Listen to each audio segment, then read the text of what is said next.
కనుమ ఇది చాలా ముఖ్యమైన పండుగ మనం ఆచరిస్తాము. కనుమ నాడు మన చుట్టూరు ఉన్న మూగజీవులకు మనకి సంబంధించిన చుట్టుపక్కల ఉన్న జంతువులు కూడా మనం ప్రేమిస్తాము. ఈరోజు ముఖ్యంగా గోమాతలను, వృషభరాజు లాంటి ఎద్దులను పూజించే పండుగగా ఉంటుంది. ఈరోజు వాటికి విశ్రాంతి కల్పించి వాటికి ఇష్టమైన పదార్థాలు పెడతాం. ముఖ్యంగా పల్లెటూరులో వాటిని అలంకరించి వాటికి పూజ చేస్తారు, వాటిని విశ్రాంతి ఇస్తారు. ముఖ్యంగా మూగజీవాలైన వాటికి పూజించడం మన సనాతన ధర్మంలో ఒక భాగముగా, సంస్కృతిలో భాగంగా ఒక హిందూ ధర్మంలో ఉంది.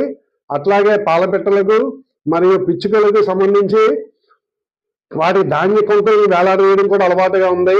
తప్పకుండా ఆచరించండి. కనుమ నాడు అందరూ కూడా సుఖ సంతోషాలతో ప్రకృతితో మమేకం ఉండాలని కోరుకుంటూ మీతో సెలవు తీసుకుంటున్నాను. నమస్తే.